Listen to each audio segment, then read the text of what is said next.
नमस्कार, सुप्रभात, good morning मेरे दोस्तों। अभी तक हम जनसंख्या वितरण, जनसंख्या घनत्व के बारे में अध्ययन कर चुके हैं। अब हम जनसंख्या वृद्धि का अध्ययन करेंगे। आज का हमारा टॉपिक है जनसंख्या वृद्धि। जनसंख्या वृद्धि, जनसंख्या की वृद्धि दो समय बिंदुओं के बीच किसी निश्चित स्थान पर रहने वाले लोगों की संख्या में परिवर्तन को जनसंख्या वृद्धि कहते हैं। इसको हम प्रतिशत में व्यक्त करते हैं। इसको निकालने के लिए, समझने के लिए हम क्या करेंगे, 2001 की जनगणना और 2011 की जनगणना को हम आधार बनाएंगे। भारत की जनसंख्या 2001 में 1,02,86,10,328, इसको हम P1 मान लिया। और 2011 की जो जनगणना है 1,21,01,93,422, इसको हमने P2 मान लिया। अब जनसंख्या की वृद्धि निकालनी है, तो जनसंख्या की वृद्धि निकालने के लिए 2011 की जनसंख्या में से 2001 की जनसंख्या को हम घटा देंगे। तो जनसंख्या वृद्धि बराबर P2 माइनस P1। P2 2011 की जनगणना है 1,21,01,93,422 और माइनस 1,02,86,10,328। जब हम इसको घटाएंगे तो 18,15,83,094, ये इतने लोगों की वृद्धि हुई किस 2001 से 2011 के बीच में। कितने? 18,15,83,094 लोगों की वृद्धि हुई। ये हमारी जनसंख्या वृद्धि है। अब हम इसको दर का मतलब है प्रतिशत में, प्रति 100 पर कितने लोग बढ़े, इसको निकालने के लिए हमारे पास इसका सूत्र है जनसंख्या वृद्धि दर बराबर P2 minus P1 upon P1 equal to multiply 100।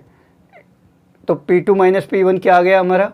18,15,83,094 यहाँ रख दिया। फिर P1 क्या है हमारा? 1,02,86,10,328 हमने यहाँ नीचे रख दिया। इसको मल्टीप्लाई किससे कर दिया? 100 से। जब इसको हम सॉल्व करेंगे तो ये हमारा आएगा 17.64%। अब ये हमारी दशकीय जनसंख्या वृद्धि है। 10 वर्ष में इतने प्रतिशत की वृद्धि हुई। कितने की? 17.64%।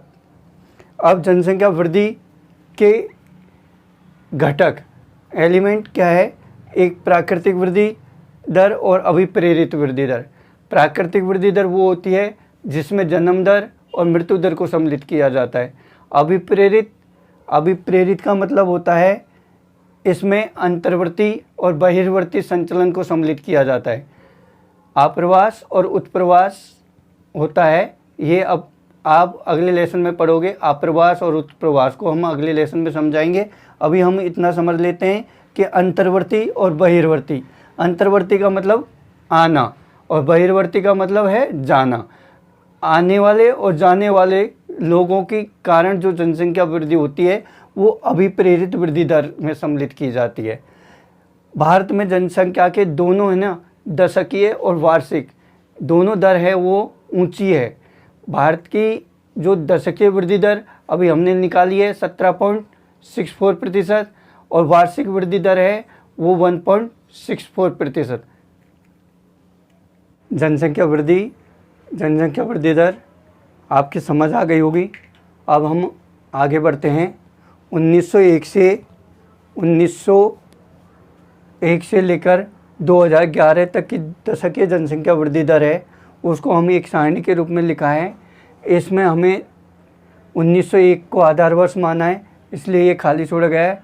1911 में प्लस 5.75% की वृद्धि हुई।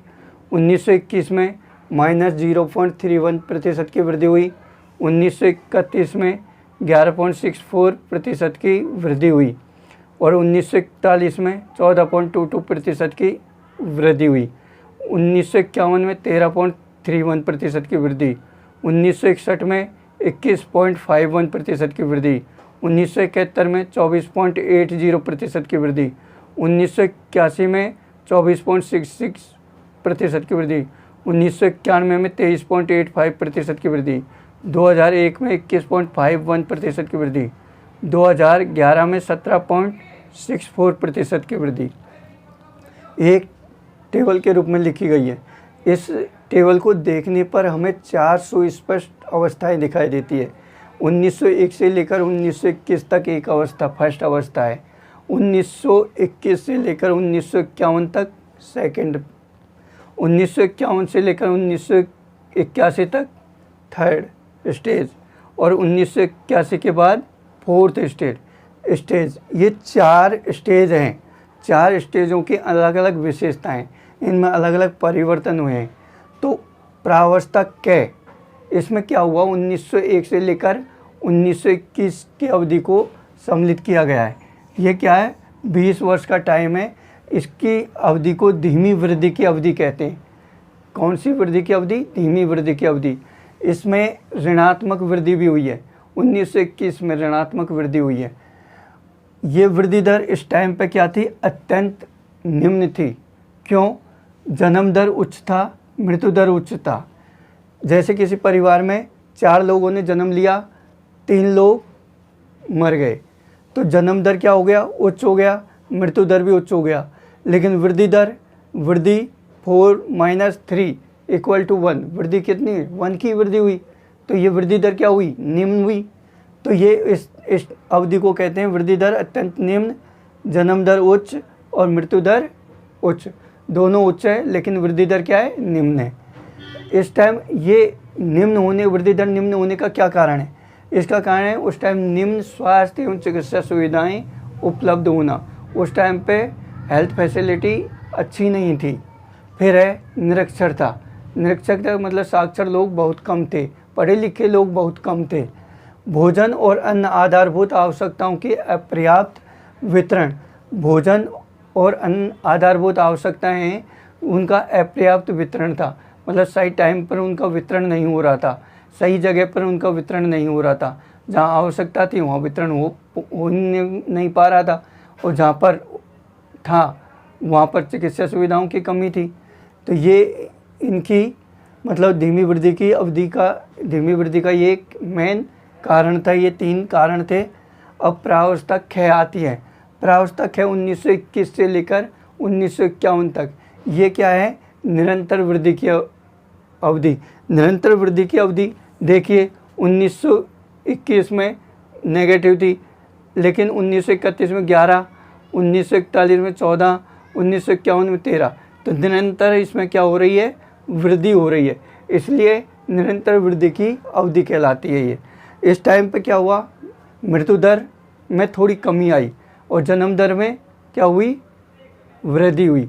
तो मृत्यु दर कम हो रही है और जन्म दर बढ़ रही है, तो जनसंख्या वृद्धि दर क्या होगा, बढ़ेगी, क्योंकि उनमें डिफरेंस अधिक होगा। ये निरंतर वृद्धि की अवधि का क्या कारण था, इस समय क्या हुआ, हेल्थ फैसिलिटी में सुधार किया गया, स्वास्थ्य सेवाओं में विकास किया गया, जिससे क्या है, प्लेग, हैजा, मलेरिया जैसे रोगों पर नियंत्रण पा सके। परिवहन का विकास किया गया। परिवहन के विकास से क्या हुआ, जैसे भोजन और आधारभूत आवश्यकताओं की पूर्ति समय पर और वितरण समान रूप से किया जा सका। इस निरंतर वृद्धि को हम कहते हैं मृत्यु प्रेरित वृद्धि दर। मृत्यु प्रेरित वृद्धि दर क्यों कहते हैं, क्योंकि इस समय मृत्यु पर हमने नियंत्रण पाया था, कमी की थी, इसलिए मृत्यु प्रेरित। मृत्यु के कारण क्या हुआ, इसमें जनसंख्या में वृद्धि हुई, क्योंकि जन्म दर उच्च थी, मृत्यु दर कम थी, इसलिए इसको मृत्यु प्रेरित वृद्धि दर कहते हैं। प्रावस्था गया था 1951 से 1981 के बीच। ये जनसंख्या विस्फोट की अवधि कहलाती है। 1947 में भारत आज़ाद हो गया था। आज़ाद होने के बाद में भारत के नेताओं ने अपने देश का विकास करने के लिए नई नई योजनाओं का क्रियान्वयन किया, जिसके कारण क्या हुआ, मृत्यु दर में कमी आई और जन्म दर क्या है, उच्च बनी रही। आर्थिक स्थिति थोड़ी ठीक ठाक हुई, लेकिन क्या हुआ, जन्म दर तो वही बनी रही। फिर औसत वार्षिक वृद्धि दर इस टाइम पे क्या हुआ, 2.2% तक पहुंच गई। ये 2.2% बहुत बड़ी जनसंख्या पे जब अप्लाई करते हैं तो एक बहुत बड़ी संख्या आती है। इस टाइम पे विकास कार्यों में तेज़ी आई थी, अंतर्राष्ट्रीय प्रवास भी बढ़ा था। जैसे तिब्बती शरणार्थी आए थे, बांग्लादेश से प्रवास हुआ था, इधर को पाकिस्तान से, इधर को अफ़गानिस्तान से। इसी टाइम पर अंतर्राष्ट्रीय प्रवास हुआ था, इसलिए जनसंख्या वृद्धि में क्या हुई, एकदम अचानक वृद्धि हुई। अब आता है प्रावस्था है 1981 के बाद की। 1981 के बाद को क्या है, जन्म दर, वो वृद्धि दर है जो तो उच्च थी, लेकिन धीरे धीरे मंद गति से क्या हो रहा था, घट रही थी। जनसंख्या वृद्धि दर उच्च थी, लेकिन मंद गति से धीरे धीरे क्या हो रहा था, घट रही थी। जन्म दर की इस टाइम पे क्या हुआ, जन्म दर की अधोमुखी प्रवृत्ति, लोगों में यह एकल परिवार की ओर प्रवृत्त हुए कि लोगों में ये समझ विकसित हो रही थी, एकला परिवार होता है, छोटा परिवार होता है, वो सुखी परिवार होता है, क्योंकि छोटे परिवार के जीवन निर्वाह के लिए कम पैसों की आवश्यकता होती है, क्योंकि उसकी अच्छी तरह से देखभाल कर सकते हैं। जबकि बड़े परिवार होगा तो उसके लिए ज़्यादा पैसों की आवश्यकता होगी और अच्छी तरह से देखभाल भी नहीं कर पाएंगे, तो उनकी प्रोग्रेस भी नहीं हो पाएगी। इसलिए अधोमुखी जन्म दर की ओर लोग बाग प्रेरित हुए। इस टाइम पे क्या हुआ, विवाह की जो औसत आयु थी उसको भी बढ़ा दिया गया। पहले बाल विवाह होते थे, इसलिए जनसंख्या में ज़्यादा बढ़ोतरी होती थी। अब क्या किया, कानून पास किया कि 18 वर्ष से कम उम्र की लड़की और 21 वर्ष से कम उम्र के लड़के को कानूनी अपराध का विवाह है जो कानूनी अपराध घोषित किया जाएगा, वो बाल विवाह की श्रेणी में आएगा। इसलिए इसी टाइम पे जनसंख्या नियंत्रण के कारगर उपाय भी किए गए और स्त्री शिक्षा के ऊपर भी जोर दिया गया। अब हम जनसंख्या वृद्धि के स्थानिक वितरण के बारे में, भिन्नताओं के बारे में, जनसंख्या वृद्धि की अवस्थाओं के बारे में हमने पढ़ लिया। अब हम जनसंख्या वृद्धि दर की क्षेत्रीय भिन्नताओं के बारे में अध्ययन करेंगे कि वृद्धि दर की जो क्षेत्रीय भिन्नताओं में प्रादेशिक भिन्नताएं हैं, उनमें बड़े पैमाने पर अंतर पाया जाता है। उच्च वृद्धि दर वाले राज्य हैं जो एक सतत पेटी में पाए जाते हैं, वो उत्तरी भारत में स्थित है। जैसे उत्तरी भारत में महाराष्ट्र, फिर गुजरात, राजस्थान, हरियाणा, उत्तराखंड, उत्तर प्रदेश, फिर मध्य प्रदेश, छत्तीसगढ़, झारखंड, फिर झारखंड के बाद में आता है बिहार, पश्चिमी बंगाल, सिक्किम। इन राज्यों में जनसंख्या वृद्धि दर है जो उच्च पाई जाती है, जबकि निम्न जनसंख्या वृद्धि दर वाले राज्य हैं वो दक्षिणी भारत में पाए जाते हैं। दक्षिणी भारत में वो राज्य हैं जो गोवा, कर्नाटक, केरल, तमिलनाडु, आंध्र प्रदेश, इनमें क्या है कि निम्न जनसंख्या वृद्धि दर पाई जाती है। अब वर्तमान में जो जनसंख्या वृद्धि दर है उनमें सबसे अधिक योगदान किसका है, किशोरों का। किशोरों का मतलब है 10 से 19 वर्ष के आयु वर्ग के जो बच्चे हैं उनकी संख्या सर्वाधिक है, वो उनकी संख्या है जो अधिक है, 20.9% जनसंख्या है जो उनकी है, जो एक अच्छे भविष्य की ओर संकेत करता है। किशोर हैं जो 52.7% है और किशोरियां हैं वो 47.3% है। किशोर, ये जो किशोर हैं उच्च संभावनाओं से युक्त युवा जनसंख्या है। ये किशोर हैं जो, अगर इनको सही दिशा में निर्देशित गाइड किया जाए तो ये देश का तरक्की में अपना अच्छा योगदान दे सकते हैं। लेकिन ये जो आयु ग्रुप है 10 से 19 वर्ष, वो भटकाव की अवस्था होती है। इसमें थोड़ा सा भी अगर उसको सही दिशा में निर्देशित नहीं किया गया जाए तो वो भटक जाएगा। इसलिए सरकार ने इसके ऊपर ध्यान दिया और एक नीति लाए जिसको कहते हैं राष्ट्रीय युवा नीति 2014। इसका प्रारंभ फरवरी 2014 से इसका प्रारंभ किया गया। इसका मेन उद्देश्य था वो है देश के युवाओं को अपनी पूरी क्षमता का उपयोग करने के लिए सक्षम बनाना। देश की जो युवा है उसको अपनी पूरी क्षमता का उपयोग करने के लिए उनको सक्षम बनाना, उनको योग्य बनाना, उनको पढ़ लिखा के उनको योग्य बनाना, जिससे हमारे देश का उनके द्वारा भारत को राष्ट्रों के समूह में उचित स्थान प्राप्त करने में सक्षम बनाना। इनका उद्देश्य क्या है कि हमारे भारत को विश्व गुरु बनाने के लिए उनका सहयोग प्राप्त करना, जिससे हमारा देश क्या है, विश्व गुरु बन सके। इसी में आगे बढ़ते हुए राष्ट्रीय युवा नीति में 2014 में युवा को परिभाषित इस प्रकार किया गया है कि 15 से 29 वर्ष आयु वर्ग में जो बालक बालिकाएं हैं उनको सम्मिलित किया गया है। इसी में एक कदम आगे बढ़ते हुए 2015 में एक कौशल विकास एवं उद्यमिता के लिए एक नीति लाई गई, जिसका उद्देश्य था देश भर में हो रही कौशल से संबंधित गतिविधियों के लिए एक रूपरेखा तैयार करना। इसका मेन उद्देश्य था।